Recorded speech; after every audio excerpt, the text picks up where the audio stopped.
Hi. Do you ever feel super conflicted about all the weight loss information out there? I know that there's so much, and everybody has very different opinions on what you need to do to lose weight. Some people say you need to not eat in certain periods of time. Some people want to blame it on a specific food. Some people want to say it's not even nutrition related, it's hormone related. Some people want to say that it's because of your genes. Like, what are you supposed to do with all of this information, and how are you not going crazy with it? I'm a weight loss dietitian, the owner of the Millennial Nutritionist, and I work with clients and have a team that works with clients, and we hear all of the problems. And I've got 4 answers for you on how you can lose weight in a very simple way. The reason we see so many conflicting pieces of information about weight loss on the internet is because it does need to be individualized, and what works for one person doesn't necessarily work for the next person. And when somebody finds what works for them, then they're likely to be like, hey, this worked for me, so it should work for everybody. You should do what I say. But that's just not really how it works. But we do have these 4 overarching principles when it comes to weight loss that works for mostly everybody. But then how you achieve these 4 principles should be individualized, which is why we see this disconnect here. So I'm going to give you the 4 general principles. And then as far as what specifically is going to work for you underneath the principles is where going on your own journey or working with a registered dietitian one-to-one that's going to help you achieve these 4 principles in your own individualized way comes in. But before I start, I want you to get your motivation in line. So I want you to think about how nice it would be if you didn't have to constantly think about weight loss, if you didn't have to make it your whole personality, if you didn't have to go through every single weekend prepping yourself and being like, okay, I'm not going to overeat this weekend. And then you think about it so much that you end up overeating and then you regret it. And then you go into every single meal feeling like you're either going to totally just give up or just overly restrict. And you're so tired of being in that mentality. Think about how nice it would be to not have to go into every new seasons of life thinking of like, you need to get to this certain weight to enjoy it. If you're getting married coming up, or if you're a bridesmaid, like how nice would it be to never have to worry, like as another piece of the puzzle, along with finding the clothes to wear, getting the money saved up, putting your PTO in. How nice would it be to not also have to worry about losing weight? It shouldn't have to be like that. You should be able to seamlessly work within your lifestyle. But what a lot of people don't realize is that it really needs to all work together. All of the pieces of information that you're supposed to follow do need to work off of each other. They shouldn't be these like individualized pieces of information that seem so counterintuitive. All of it should work together, and that's how you make weight loss easy, but you've got to find a plan that does that for you. And again, I'm going to give you the 4 steps. So let's just get into it. The first step is eat less. So I feel like this is super oversimplified, but when you come down to it, weight loss is about eating less. It's about trying to reduce your fat on your body, and how you do that is by being in a calorie deficit. Number 1 is eating less. So I do feel like that is super oversimplified, and I'm sorry, but to make this generalized rule about what you need to do to lose weight, you do need to overall eat less. The intricacies of what eating less means could be a whole nother video in and of itself, and I actually have a whole practice that devotes itself to helping people eat less. But basically what that means is being in a calorie deficit. That's why this phrase comes in all the time, calorie deficit, calorie deficit. In order to lose any body tissue on you, whether it is fat or muscle, which we don't want to lose muscle, but in order to lose any sort of weight at all, you've got to eat less so your body is kind of burning what it has stored up. It's much like a bank account. I love relating weight loss to money because I feel like it just makes so much sense to me. If you don't have any money coming in, then you will spend what you currently have until it is down to nothing, right? Which is a negative when it comes to finances, but when it comes to our weight, that's very similar. If you're not bringing any money or calories in, then your body is going to burn off what you currently have stored up, which is why you even store fat in the first place, to be able to have reserves to keep you safe at a healthy body weight if you were to get lost in the woods or something like that. Your body doesn't know that you're not getting lost in the woods, and we don't need all this excess fat tissue. And so we have to be in a calorie deficit naturally to be able to lose this weight.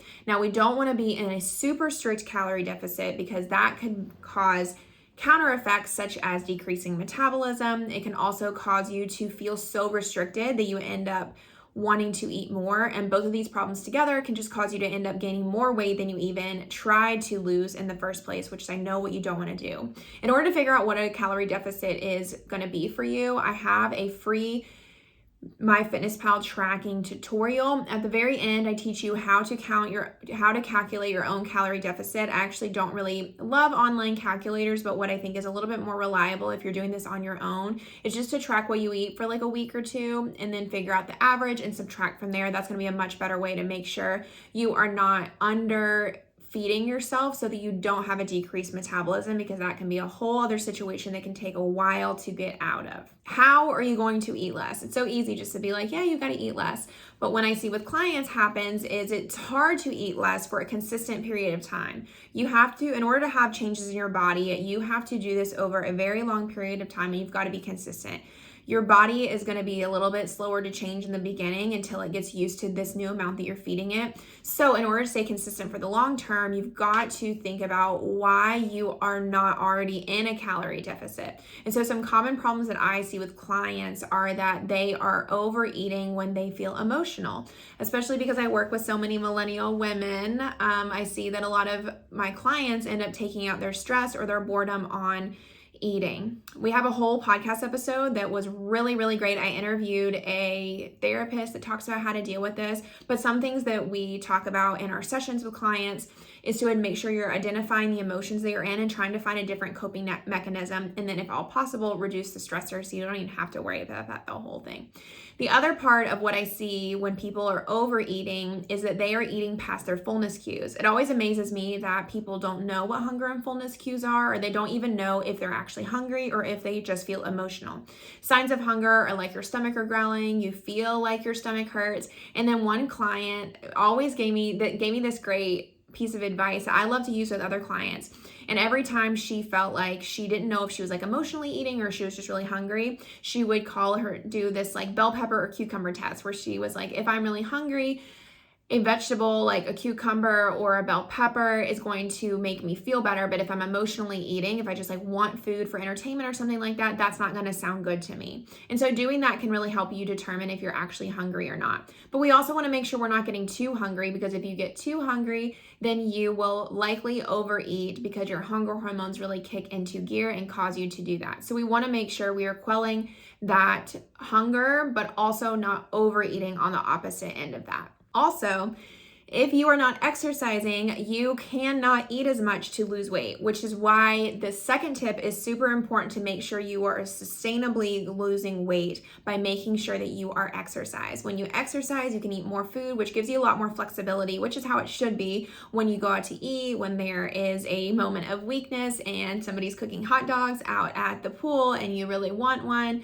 It allows you to not have to feel so restricted, which again just helps you to continue your weight loss because you don't have to only eat a very low amount of calories. You're burning more calories so you can eat more calories. What does moving more look like for weight loss? It really means finding what you like to do and making sure you do it. But again, consistency is key. It can't just be one day. It can't just be 1 week. It's got to be time and time again so that you are building muscle and also burning a consistent amount of calories day to day. Eating less and moving more have got to work together. It can't be one or the other. Moving more also helps you to reduce stress.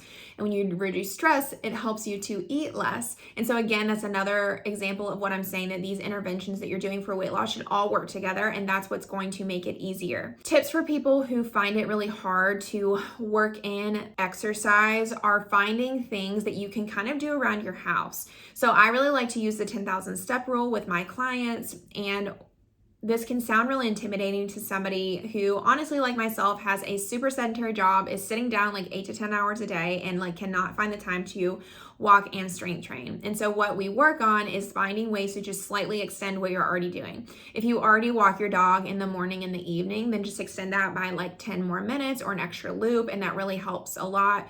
Or if you're walking, if you have kids, go ahead and take your kids on a walk or play outside with them, and that can help. Or even some people just say doing extra chores around the house really helps. Volunteer to do the dishes, put up your clothes on Wednesday night, reorganize a linen closet, and all of this just gets you moving and gets you more likely to burn more calories.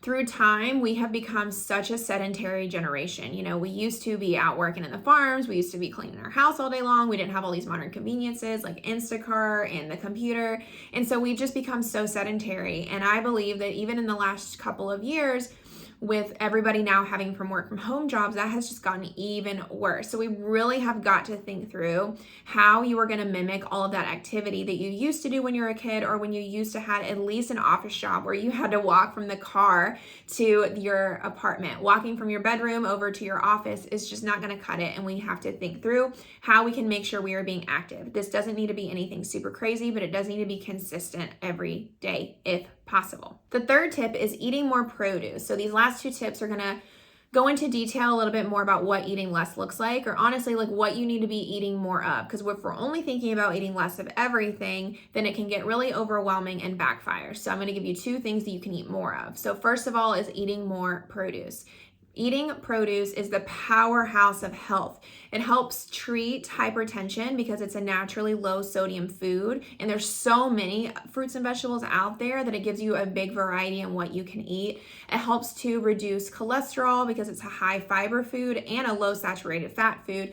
Fiber kind of helps soak up cholesterol within your body, and then you also can treat high cholesterol by making sure you're eating lower saturated food items like produce. So again, it just gives you a lot of options of things to eat that are not going to affect your cholesterol. And then something else it can help with is cancer prevention. Some studies show that cancer prevention can be tied back to eating more produce because they are so high in vitamins and minerals. We would be deficient in a lot of vitamins and minerals if we did not eat any produce at all. And so we don't want that to happen.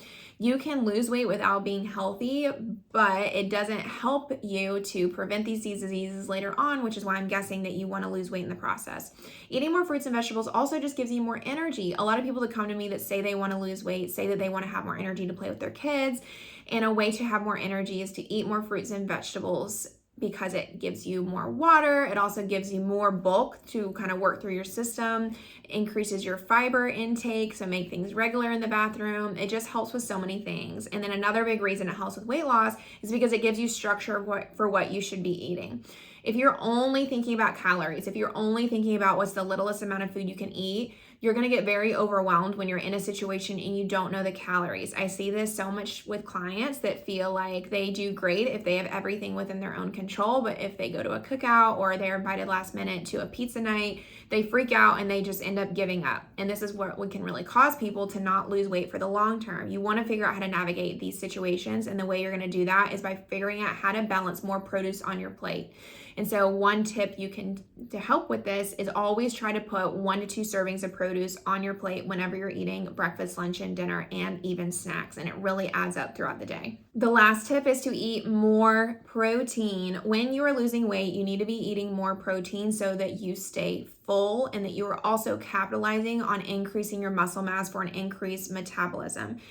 When you decrease metabolism through weight loss, it can backfire and cause you to gain extra weight. And this is what we do not want. In order to not have that happen, you've got to also be focusing on ways to increase your metabolism, like through strength training and also eating more protein. You're not going to be able to build extra muscle if you're only strength training. These two things have to happen together. Protein is very hard on our bodies to break down, which is a good thing because that means it stays in your digestive system longer and keeps you fuller. A lot of my clients that say that they struggle with cravings before working with me find that eating more protein ends up really helping them because they were just honestly hungry. It's not like they were craving these foods and were eating enough. A lot of times they have cravings because they were eating a very low protein diet and a very low calorie diet. And so of course you're going to crave food. Your body wants you to eat. And so in order to make sure that you're not craving these higher calorie foods, just make sure you don't get too hungry by eating enough protein. A simple way to add protein to your plate is just to add more of the things that you're already eating. Sometimes people make it too complicated and think that they need to add tons of supplements. Supplements are great if you don't like eating protein, but a really easy tip is if you are already doing rotisserie chicken for dinner, but you're only doing 2 ounces, that's only going to get you about 12 to 15 grams of protein. Go ahead and double that. And that can be as simple as it needs to be. We don't need to be doing tons of extra cooking because I know you do not have time. I also have a long podcast episode about ways to increase protein, and we go in depth on ways to increase protein when you are super busy as well, because that's the majority of the clients that we see. So we have all the tips for you. But I hope this really helps you to think through 4 simple ways to start your weight loss journey today.